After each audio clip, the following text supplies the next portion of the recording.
T minus 3, 2, 1, ignition. What you know about this life? Yeah. Just relax, baby, get high. Yeah, you're on your way to the best night ever. No top, no top.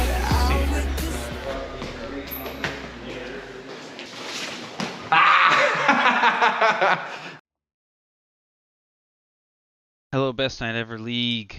This is Cam. I'm coming at you with the, in a way, a season recap, but the Week 13 recap. Everybody can take a breath. The regular season is over.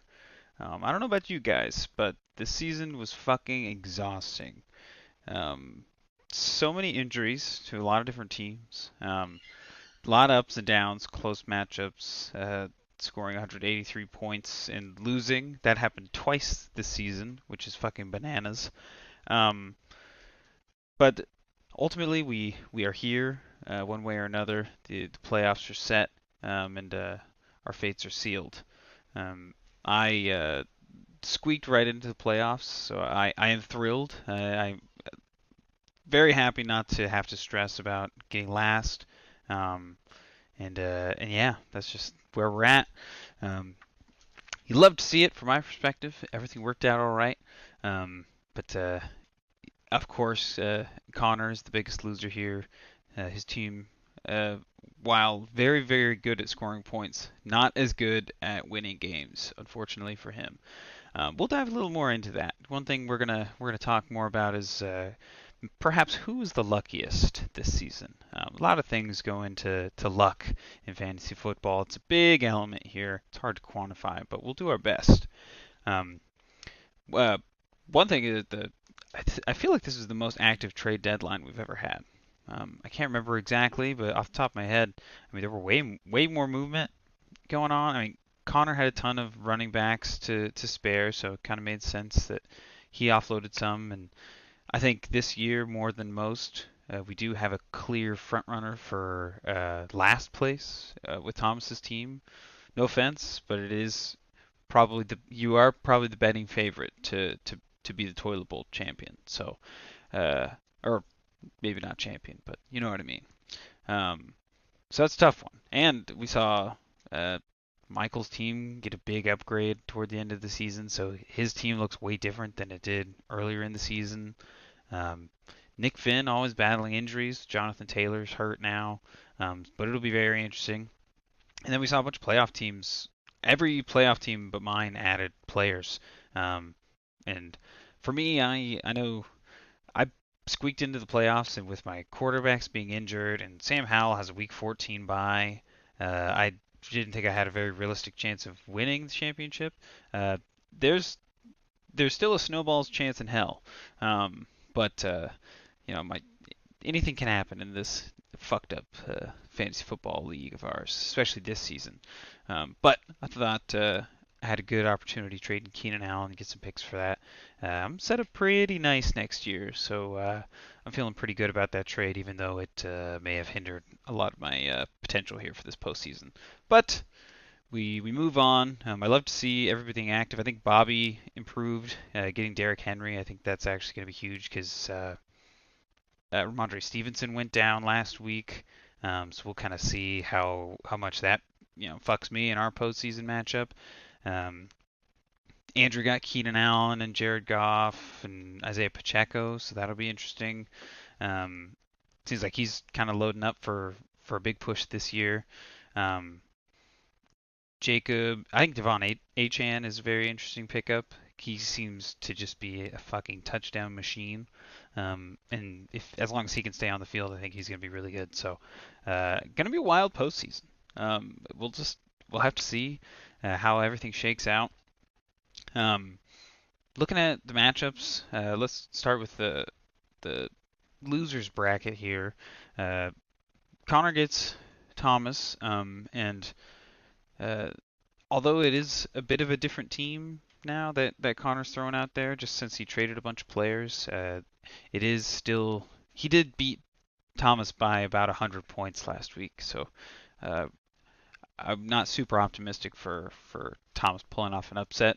especially just because the Chargers have been fucking terrible. I don't know why their offense has been so bad. It's like, but they're broken. Maybe Josh Dobbs has some magic. Rashad White's been solid. Breece Hall, the Jets have been fucking terrible. So who knows? Thomas got Nico Collins at the end, or right before the trade deadline. Um, I think against the Jets is going to be a bit of a tall order, but I think Nico Collins is going to be good the rest of the season. So hopefully that pays off for him. Devontae Adams has been super disappointing this season, and oh, Thomas, I know you don't like starting Najee Harris. That can't feel good. But it's slim pickings for the driving crooner.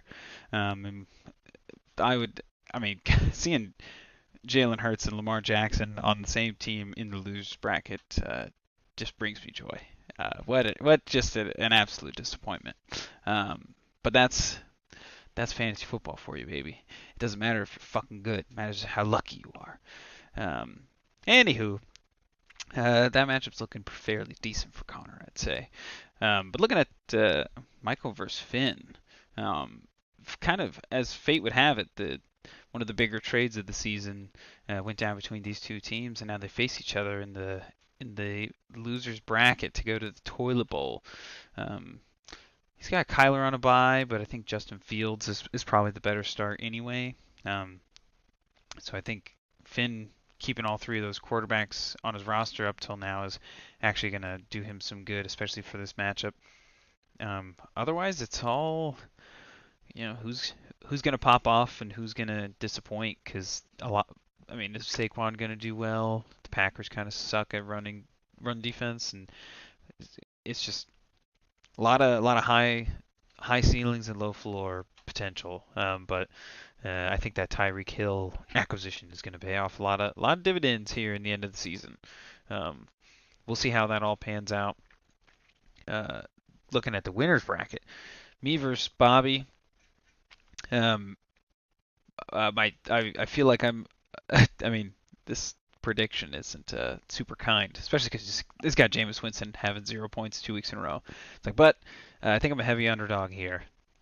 Partly because I traded away arguably my best receiver. Ja'Marr Chase ended up having a hell of a game on Monday night, but I traded away him or Keenan Allen, and Bobby got better with Derrick Henry. So it'll be very, very interesting to see how it goes.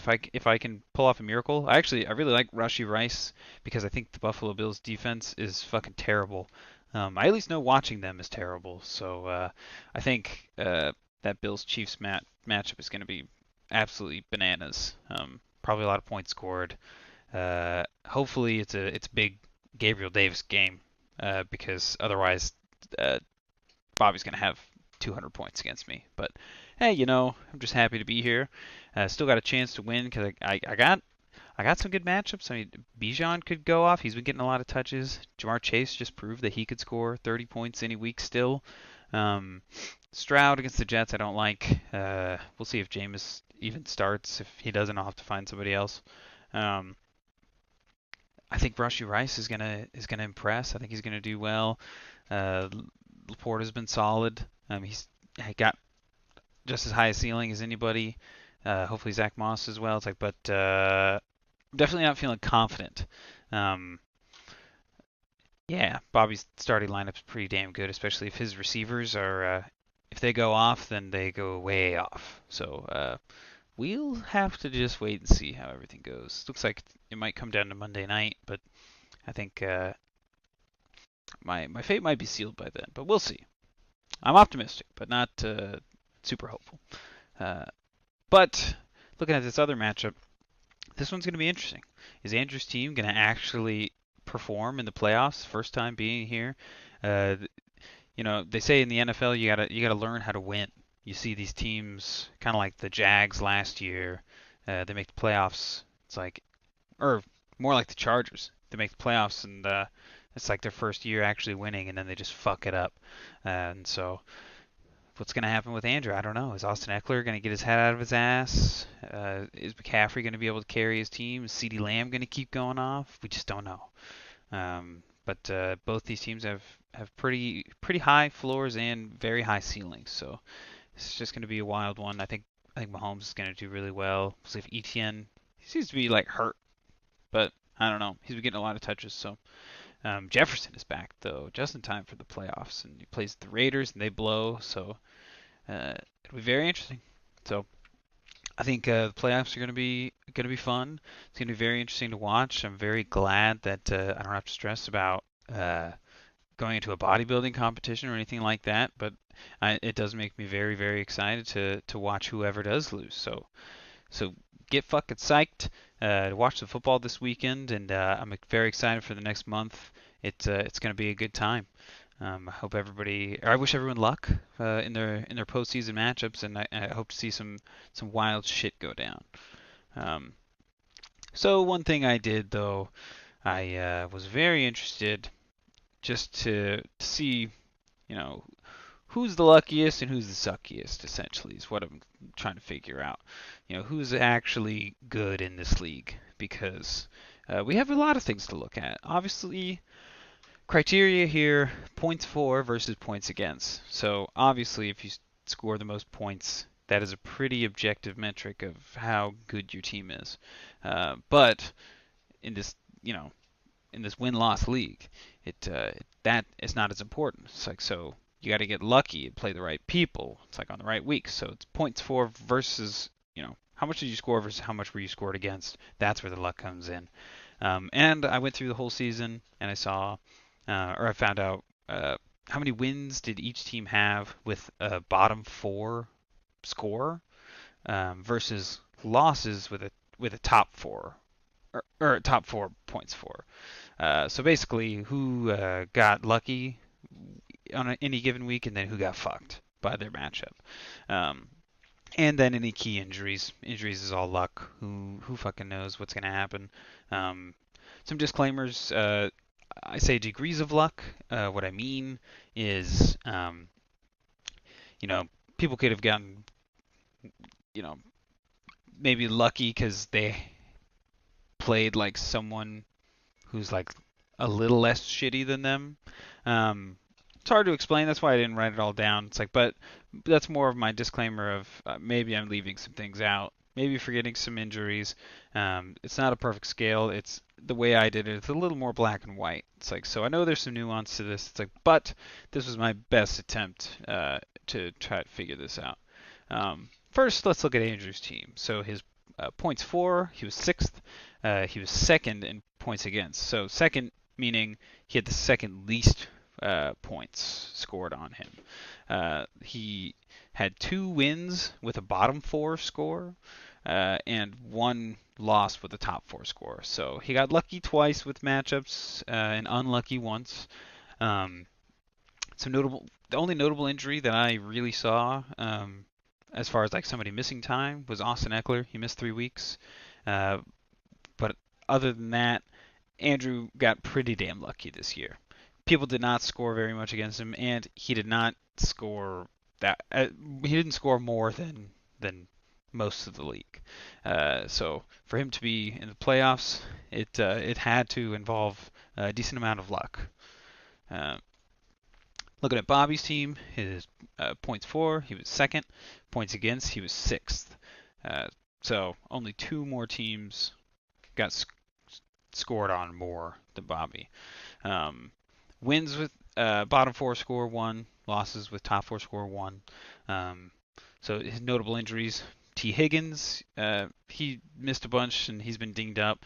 And Travis Kelce missed week 1, which he played me against. It's like, so I got pretty lucky. Ultimately, I think with Bobby's team, it's a good team, but pretty lucky with injuries. I mean, especially compared to the rest of the league, like he didn't have to worry about his quarterbacks all year. I mean, he didn't have a lot of guys missing time. It's like, so he was able to just kind of trot out his starting lineup all year, and it worked out pretty well for him. And next is my team. This is where it gets fun. So my points for rank was 4th, so I was in the top half. My points against was 5th, so you know, only 3 other teams had higher points against. And wins with bottom four, I had 3. So I got 3 lucky wins essentially, and then losses with top 4 score 2. So I got fucked twice. Notably, I had 183.2 points or whatever, however many it was. It was the most ever that we've had. So I got mega fucked once. Notable injuries: Anthony Richardson only played 3 total games. He was averaging 22 points. Joe Burrow, he was injured in the preseason, and so he was shitty. And then he got hurt halfway through week 11, then got put on IR. David Montgomery missed 4 total weeks. Aaron Jones has missed 7 total weeks. Cooper Kupp missed 5 total weeks and is just old and shitty now. Christian Watson missed 3 weeks, even though he was kind of whatever. This is a lot. It required a lot of managing and fixing throughout the season. So I would like some credit for still somehow getting here. Although obviously based on my own investigation, I got pretty fucking lucky. So I'm not taking it for granted that I squeaked into playoffs, but I still, based on objective metric points for, I was the 4th best team. So I will stand by that I deserve it, but I did get lucky. So my ruling is I am somehow very lucky and incredibly unlucky. So clearly the difference is terrific management. Anywho, leads us to Connor. Connor was first in points for. He was 3rd in points against. So wins with bottom 4 score 1. So he got lucky once, and his losses with top 4 scores 3. So he got fucked 3 times. Notable injuries: Nick Chubb going down in week 2, Dobbins going down in week 1, Kenneth Walker missed 2 weeks, Kyron Williams missed 4 weeks, Devon Achane missed 6 total weeks, and he was shaky there. I think I counted that for just how many weeks he was on Connor's team. But Connor's going to need to change that name to Somehow I Managed to Lose, because he's got all the talent in the world. He's got 2 of, dare I say, the blackest quarterbacks in the league. And he's just the unluckiest team this year, and that sucks. I wish him well. I doubt he will get last place, so I think he'll be all right. But it's a rough one, and I feel for you. We are in the unique club of guys who have scored more than 183 points and still lost a game. So I feel for you. Jacob, he was 5th in points for and 1st in points against, so he had the least amount of points scored against him. He wins with bottom 4 scores 2 and losses with the top 4 score 0. So he got lucky twice and got fucked 0 times by matchup. Notable injuries: Justin Jefferson, that hurt, but he trading for Amon-Ra St. Brown is huge for him. And Mike Evans ended up being great too. And he lost Darren Waller too, and he wasn't having a great season. It's like, but still, who knows what would have happened if he wouldn't have gotten hurt. But the ruling is Jacob's team is good, but also lucky. He is in the bottom half in scoring, and he got lucky this year. That's, you don't need to apologize for getting lucky, but it's just true. That's where we're at. Michael's team, in points for, he was 7th. In points against, he was 4th. Wins with bottom 4 score 0. Losses with the top 4 score 1. So we got screwed over once. Didn't get lucky with any matchups. Notable injuries: lost Rodgers right away. Deshaun Watson missed 7 total weeks. Barkley missed 3 weeks. Debo missed 3 weeks. James Conner missed 4 weeks. So Michael has the interesting mix of he had terrible luck. It's like, but also just sucks. Made some poor decisions, poor trades. 2 of which to me, which is great. Shit just didn't pan out for Michael this year, but I think that the trade he made at the very end of the season probably saved him. But we'll see what's left in store for this season. Any shit happens, you know. But as far as the regular season, Michael was definitely not among the lucky ones. Nick Finley, He was third in points for, and he was eighth in points against. So this poor bastard, had the most points scored against him. He had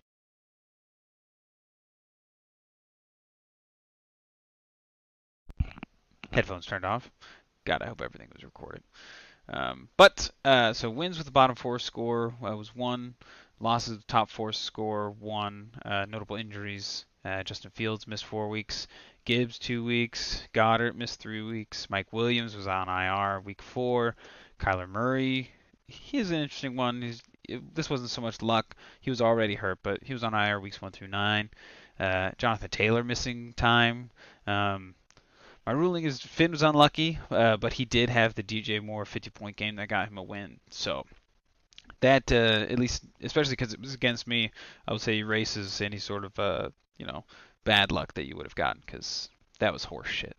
It would have made me feel so much better if I could have won that game, and would have been a top score for me. But whatever. Thomas, this sad sack of shit. Points for ranking 8th. His points against ranking was 7th. So he scored the least and also got scored on the second most. His wins with the bottom 4 score was 0, so he did not get lucky. His losses with top 4 score 2, so he got fucked twice. Notable injuries: Kirk Cousins went on IR week 9. I know that was a crusher. And Mark Andrews missing the last 3 weeks of the year. The ruling here, he was unlucky in terms of random happenings, or sometimes unlucky random happenings. I'd say he's consistently unlucky of his players just underperforming and being shitty, like Devontae Adams and Breece Hall and everybody else basically on his team, but consistently bad. So sadly, it was just an absolute turd of a year for Thomas, which just is a bummer and blows. But he is doing us all a good service, so we do appreciate that. So where does it break down? Who's the luckiest here? Based on what I had there in my investigation, I would say Andrew is the luckiest this season, just based on injuries and getting lucky matchups. Based on how much he scored, he is the luckiest to be in the position he is. He had a lucky season. His team got hot at the end of the season, so he scored a bunch of points at the end, but got lucky pretty early on. Jacob was pretty lucky this year just because his team didn't score a ton, but had good matchups. But his team was pretty consistent. Had a couple duds, but not too much out there. I think I gave myself third because I was luckiest with matchups, even though it was just such a roller coaster of good luck and poor luck. And then I had so many injuries, and the only team that lost both of my starting quarterbacks and had to scramble to figure that out. So I gave myself a little credit there, but it was still pretty lucky. Bobby, I considered him lucky. He escaped the injury bug pretty much, and just got to play his starters all season. Finley, pretty unlucky. Got scored on a ton, and had some injuries, but nothing too crazy for the most part. Thomas was mostly just shitty and not as unlucky. It's a tough one to call for Thomas, but he wasn't the least unlucky. It was just a dog shit season for him. Michael's pretty goddamn unlucky just with his matchups and losing a lot of injuries. And Connor, of course, he had the injuries, he had the matchups. He scored more points than any of us, but yet he is in the losers bracket and is a loser, sadly. But it is undeniable. So that's I think kind of the story of this year is it's all about fucking luck. And I think you see the top 4 luckiest teams got in, and the bottom 4 luckiest teams, the unluckiest teams, are watching from the sidelines. So that's what I got, and I I don't know if this luck will continue. It's like, but I wish everybody luck in the postseason, and I'll catch you all later.